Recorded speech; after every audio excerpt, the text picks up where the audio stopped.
Yusuf Al-Falah was an immigrant from Jerusalem. He'd come from Jordan in the 60s to further his education in the United States, and he ended up staying here, and he eventually became a professor at the Arizona State University. In the summer of '78, he befriended a young man called Avi Rosen, who was from Israel, and he'd come to the States following the death of his father in the Yom Kippur War in the 70s. At the time, Avi was flunking out of school, and he was put into an experimental program that was headed up by Yusuf, and they spent 40 days out in the, up in the hills of Arizona. It was a bit of a survival course. So he was there with some other students who were also struggling. And the two men, Yusuf and Avi, made a strong connection. One a Muslim, the other Jewish.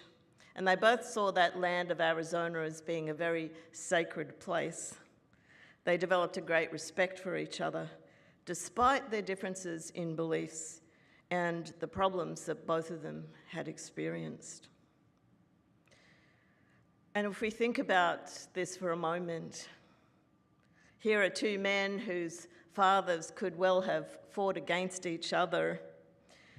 Here they were in a foreign country, and there was an opportunity for them to live in great harmony, and they knew that. And they discovered that they had more in common than they thought. And so peace is not the absence of conflict. It's not even about having agreement, but it's how we connect with others. Eckhart Tolle said that peace is not found by rearranging circumstances. When the mind no longer seeks itself in outcomes, agreements, or resistance, peace is revealed as your natural state. And Tolle speaks a lot about the ego.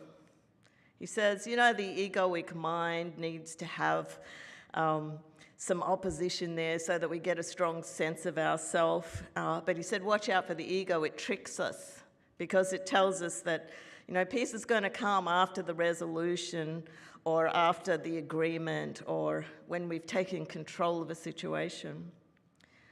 And so it is that we often see peace as something we hope for when something's changed.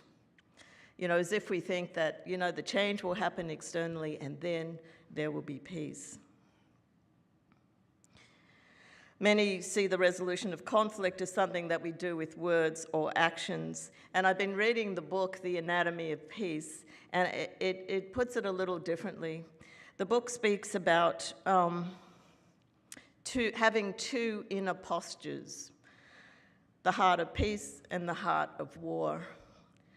And it describes the heart of peace as being one where we see others as people, we can feel their feelings, we have a sense of compassion. And then the heart of war is when we see others as objects. We might see them as something we have to fix or change or possibly even remove. And so it's not really about behavior, but it's more about our inner orientation. Because our words and our actions are, of course, a reflection of our inner feelings about something. So there are times when we might see others as threats or obstacles or problems that we have to manage. I think we've all been there sometimes, and this is being in a heart of war. But how different it is when we come with a heart of peace, where we acknowledge that the other person is a sacred presence or they're a fellow traveler like we are, that, you know, we make mistakes, they make mistakes, they're learning along the way just like we are. And that's really being in a heart of peace. There are times when we might find ourselves being polite while inwardly resentful. Anyone had that experience?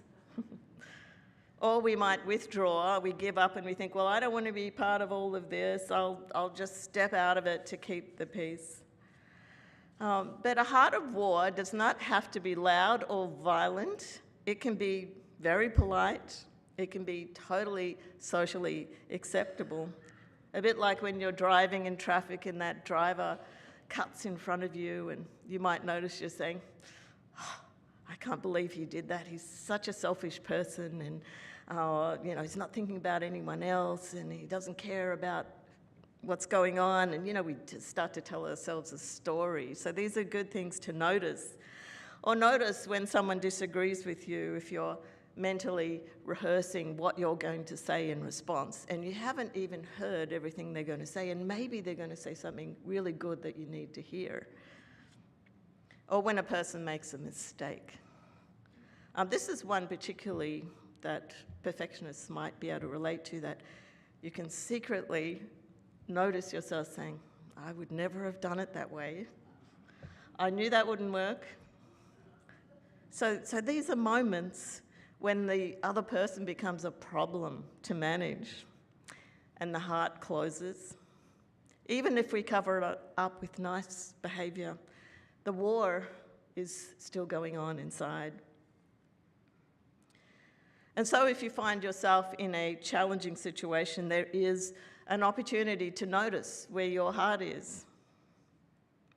A different way to look at it might be to say, well, peace is not something we bring to a situation, but it's much more about the way that we enter it. And Charles Fillmore, the co-founder of Unity, used to often say, we experience life not as it is, but how we are. And isn't that true? We see everything from our own perspective, through our own eyes, and it's all coloured by our past experiences and our traumas and our various things. So I think that's a very true statement. But here's the thing, that if we hold a heart of war, eventually that inner conflict has a way of externalizing itself. Have you ever noticed? Sometimes it comes out in other ways, or it comes out when you least expect it. I think we can't quite hold it in. And so in Genesis, there's a great story about conflict between two brothers. Jacob and Esau are twins.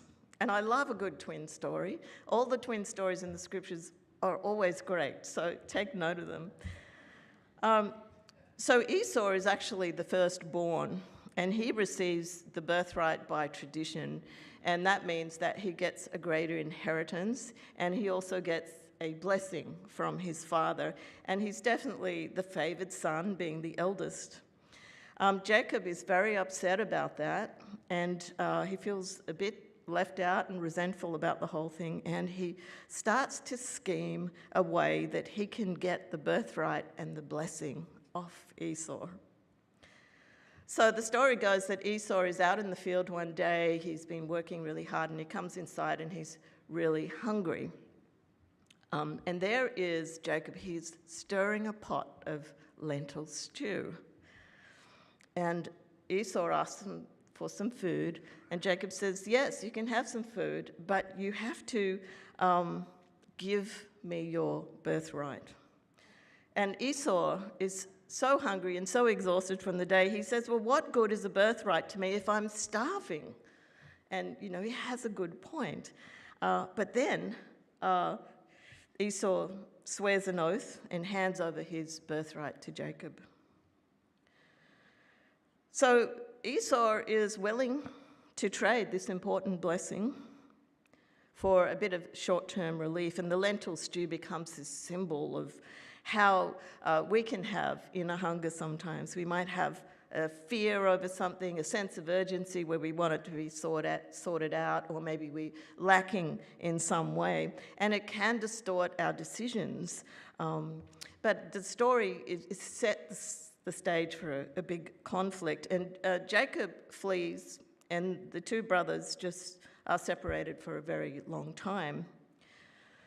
Now, the metaphysics of this story is that Jacob and Esau actually represent our two opposing states of consciousness. And sometimes we think about, our long-held wishes, the things that are really deep and meaningful to us, and then we have to weigh it up with, the short-term things. I have to pay the rent. I have to put petrol in the car. I have to, pay my mortgage or whatever it is. So we are constantly struggling with these two aspects of our consciousness. So years later, Jacob returns home, and he discovers that Esau has an army of 400 men, and he goes, oh no, I better watch out because he might put the army onto me. He ends up going down to the Jabbok River and has this amazing dream where he's wrestling in the dream, not with Esau, but he's wrestling with himself, all the guilt that he's held about what he's done, his feelings of separation. And as he goes through all of this, he comes out of the dream, and his name is changed from Jacob to Israel. Now we know it's like the Saul to Paul thing. When someone changed their name, they've had a big transformation. So here's Jacob. He's like a new person, and he finds himself in a peaceful place full of humility, and he decides he'll go and see Esau. And so when he sees him, he runs to meet him, he gives him a hug, and he weeps. And he says these words, "Truly, to see your face is like seeing the face of God."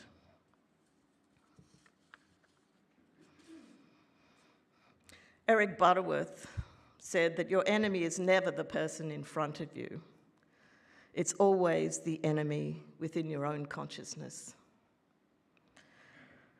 And so some questions we might ask ourselves is, what sort of world do we want to be in? What sort of life do we want? Do we want a peaceful life? Some people think that when you win the war, peace will come. Well, this is a false idea. We know it's false. Peace doesn't come when the enemy is defeated. Look at all the wars in the world.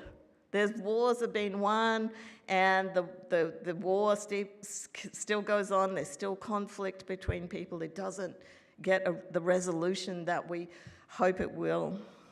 Peace can only be restored when the inner enemy is dissolved. And so when faced with a difficult moment, we might ask ourselves, well, how am I entering into this situation? Am I entering in peace? And if you feel a little agitated, take note of that. Maybe there's still a bit of work to do. You might even say, I am entering in peace. And you might have to affirm it many times because we're talking about changing consciousness. Just say with me gently, I am entering in peace. And you might have to say it again, I'm entering in peace. And affirmations are statements of truth. So we're stating what the real truth is, despite we have our emotions and our perceptions and our ideas about things. And if we affirm it enough, it will be so. So in the Anatomy of Peace, it talks about patterns of conflict and how we can unknowingly contribute to them. I know it's hard to believe. Conflict persists not because others are difficult, but because we help sustain the very pattern that we want to end. And this happens if we feel justified about holding on to our position no matter what, or if we see the other as wrong or as a problem. And in the book, they give it a term. They call it collusion. And this is participating in conflict without actually openly fighting about it. Collusion is subtle, and it looks like peace on the surface, but the inner war is still being fought. And so in Jesus' time, peace was understood as the absence of conflict, and it was secured through power. And Jesus lived in the time of the Roman Empire, and it was an era of military control. But Jesus offered something completely differently. He said, "Peace I leave with you, my peace I give to you, not as the world gives it to you." And so he knew that peace was not about outcomes or changing situations. He said, "Love your enemies and pray for those who persecute you." He was not into an eye for an eye and a tooth for a tooth. He even said, pray for your enemy. How hard is that when you just feel so cross about something or someone's done something that's hurt you? Pray for your enemy. But this is what he was really saying was, don't be fooled by appearances. Affirm that the divine is in every person and in every situation. He said, blessed are the peacemakers, for they shall be called the children of God. Notice he said peacemakers, not peacekeepers. He wasn't talking about the police. He was talking about people who came with peace in their hearts. They didn't wait for peace to arrive. They came as peace. And when Peter drew his sword while Jesus was being arrested, what did he say? He said, Peter, put your sword back into its place. And so on the cross, Jesus prayed, Father, forgive them, for they know not what they do. He saw persecution as unconsciousness. He said they're not evil, they're just not yet awake. And he offered forgiveness. He says forgiveness becomes the act that ends the cycle.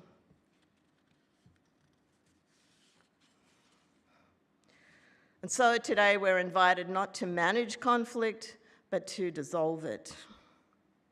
Peace is not achieved by winning or by negotiating with the world. It is remembering our divinity. And if something's stirred a little bit for you today, great. I say great. So let us breathe that in together. Noticing, being awake is all part of it. Breathe in peace. Pray in peace, bless in peace. We're all coming in peace and we're arriving moment by moment. We do decide again and again and again. It's every second, every moment. Ask yourself, how am I going to meet the world? Am I choosing to come in peace? And say to yourself, gently, I come in peace.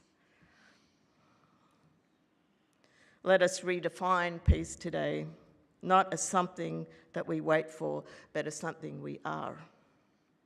And so we let it be, and so it is. Amen.